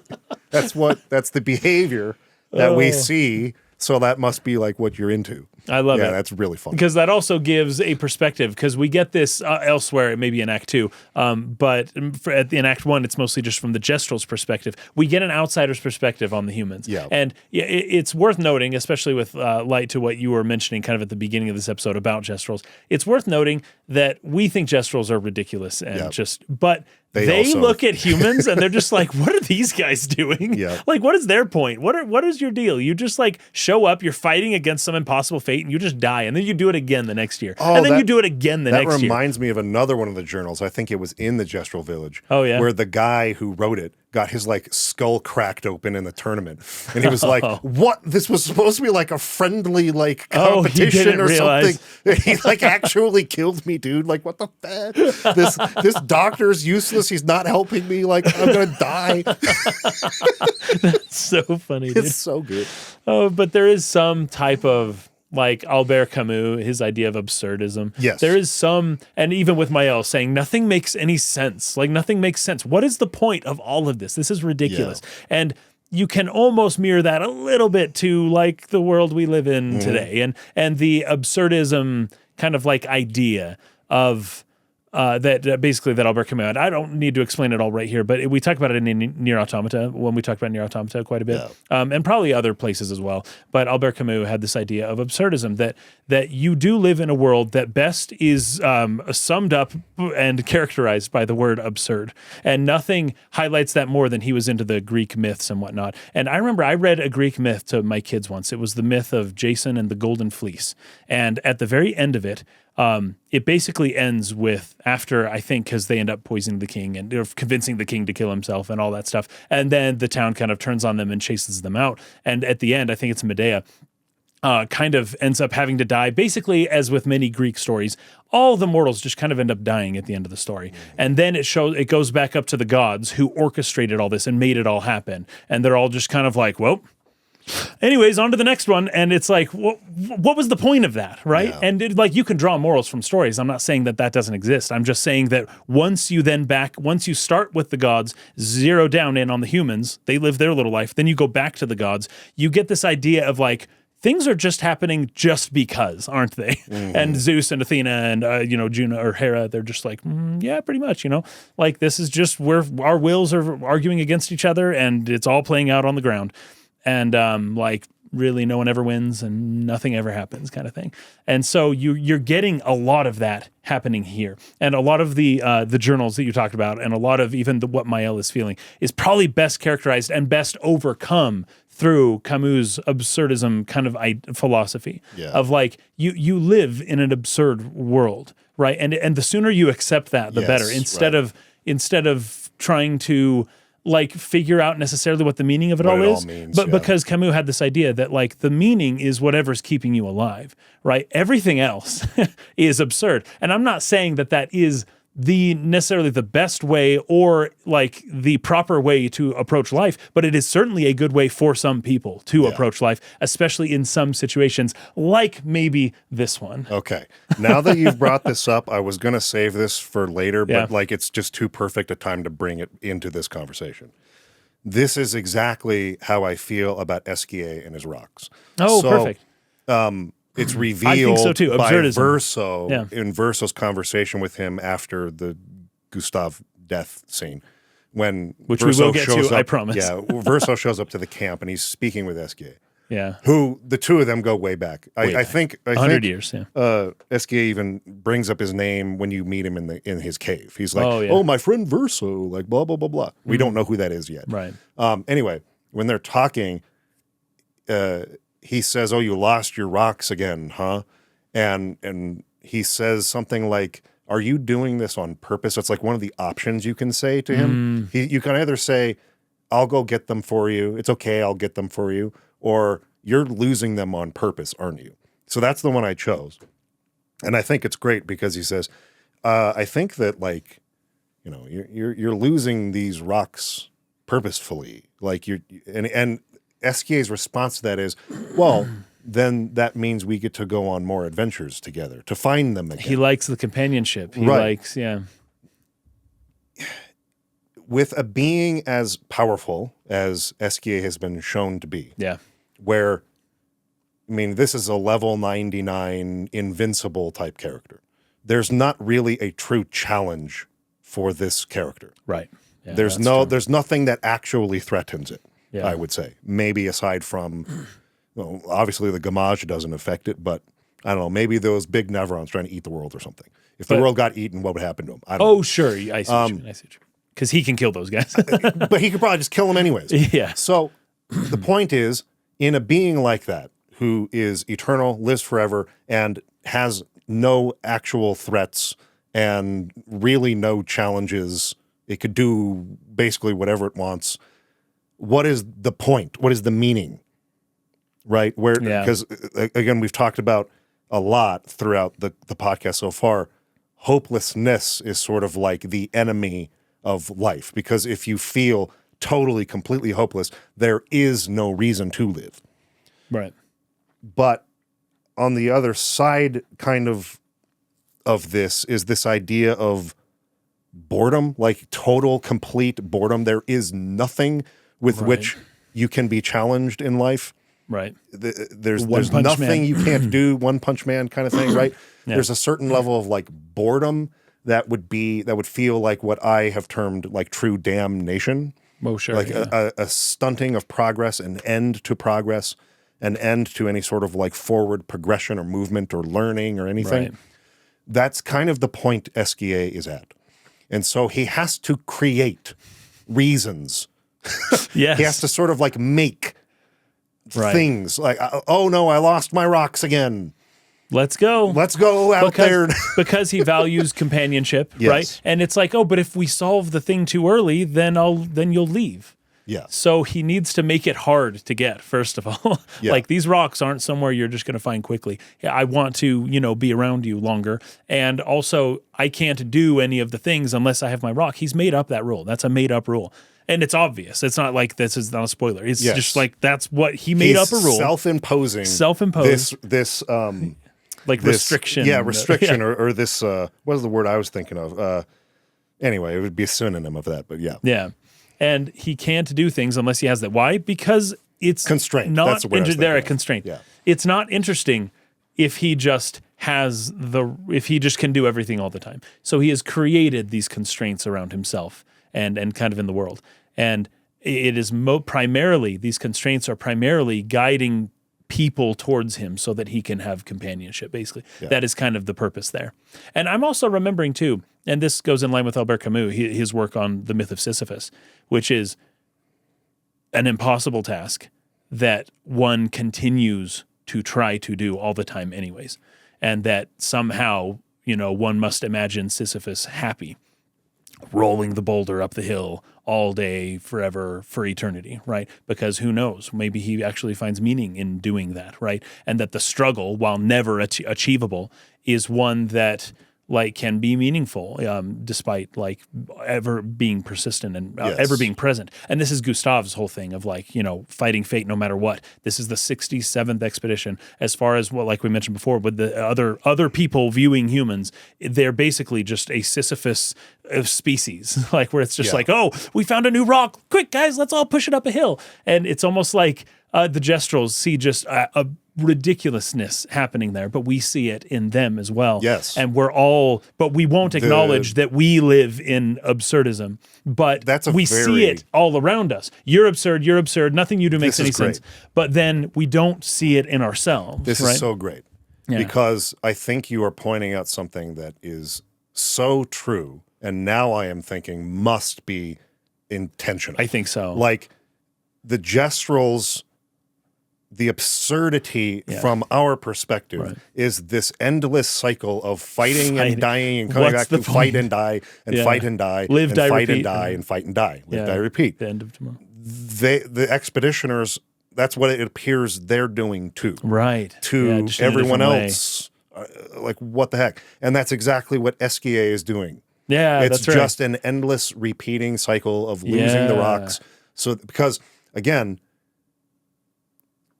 a life without hope is worse than death. Right. You'd rather be dead than live in a state of true hopelessness. Right. And in a state of true meaninglessness. Yeah. Yeah. Or I'll say purposelessness. Sure. You need meaning or a purpose, and you need hope. That without those things, life there is no reason to live. So Esquier creates his own purpose, meaning, and hope. Yeah. The expeditioners are creating their own sort of purpose. The gestrals are creating sort of their own meaning or purpose. But outside of those particular points of view or cultures, the way that they have chosen to find the answers to those things seem really dumb and absurd. Yeah. But the truth is, that's kind of how it is for everybody. We're all finding our own answers to those questions. What is the meaning? What is the reason for me being here? And what purpose gives me a reason to continue doing it? But everybody, whether we're talking about family members or communities or different places in the world, have these answers that from our sort of prism or our individual perspective seems really out there or really a weird way of doing it, or how can you find meaning in that? But if you look at the way that you live or the things that you find meaning in from like distancing yourself from maybe the norms that you've developed around it, it's just as absurd. Yeah. And so I think you're really, really hitting on something with that. I think so too. Yeah. It's the futileness of everyone's situation, right? And that you can see it better. But the idea for the humans is that the hope is something like beyond, right? Whereas Esquier creates a purpose with the hope that it brings companionship. At least that's what I can tell. Oh, there's no one with me now, I'm alone, but sometime in the future, a friend will come and this is how I'm going to make it happen. And this is how we're going to stay together and we'll have companionship again.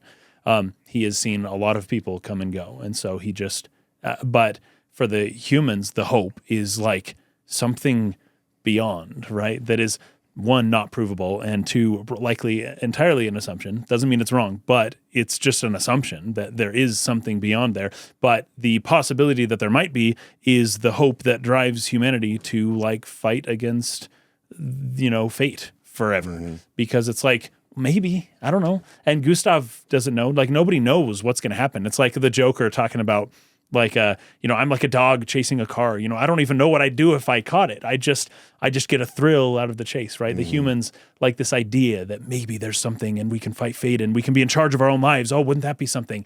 Let's go and do whatever we think we can do now that maybe will achieve that end.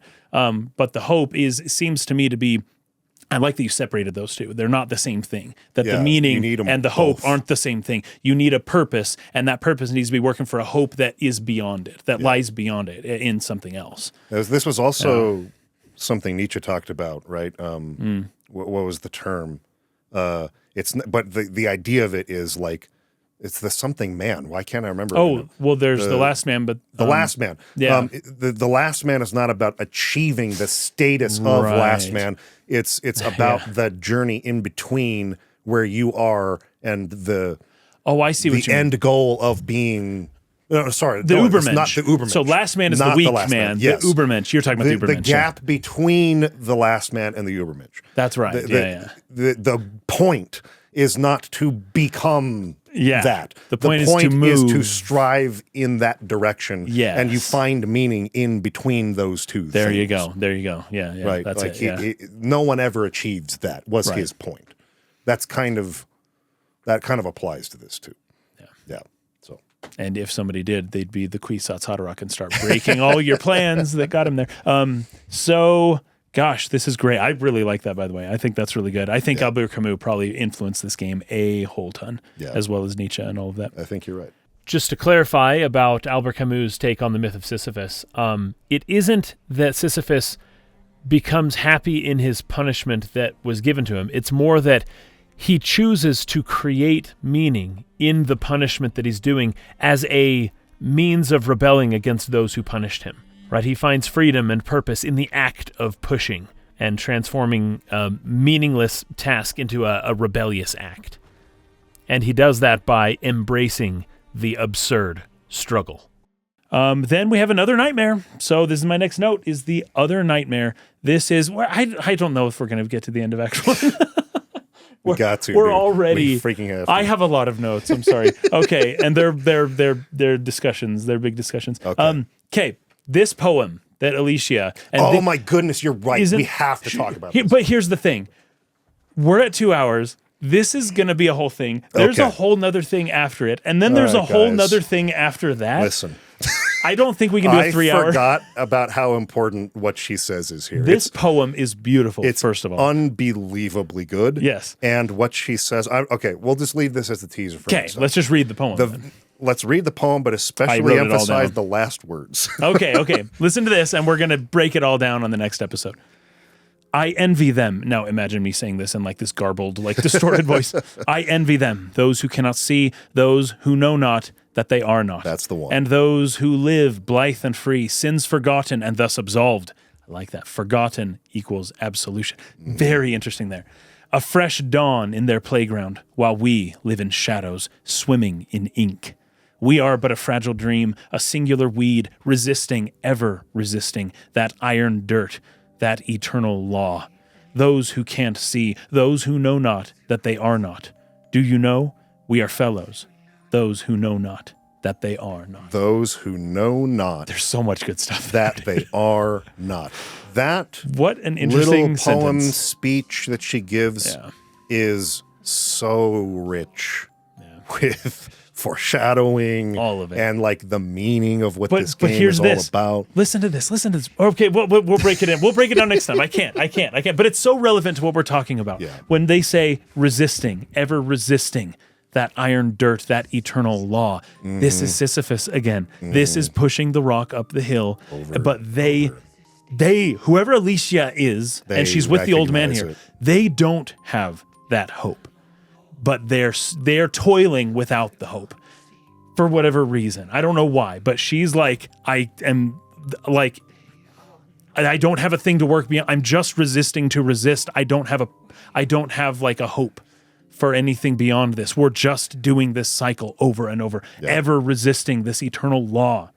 I envy those who don't realize what we know, basically. Yeah. It's such an interesting line, and we'll probably spend some time on this next episode. Yeah, we'll start there. We're done here. Despite all of the end of Act 1 spoilers we talked about, we didn't get there. Didn't quite get there. But we might have, and we never know, and we'll get there next time for sure. I forgot how important that was. Yeah. We have to spend some time on that. So we do. We'll return to that next time. So we'll probably get into Act 2 at least a little bit I think next we will. episode. We're not going to. But I don't know where. Act 2. Act 2 is really long. It is quite long. Yeah. So play up to, I would say, an at icy least place. Past sort of like the ice area. Past the ice area. I think after that comes Old Lumiere. So maybe the benchmark is like Old Lumiere or something. Oh, yeah. That is so interesting. Yeah. I'm excited. I'll say that's the benchmark for what we're going to shoot to get up to for next time. Who knows if we will actually do that. But if you've played up to at least that point, you should be safe for the conversation we'll have next time. Okay. Thanks, everybody, for watching. See you next week. Peace out. Bye.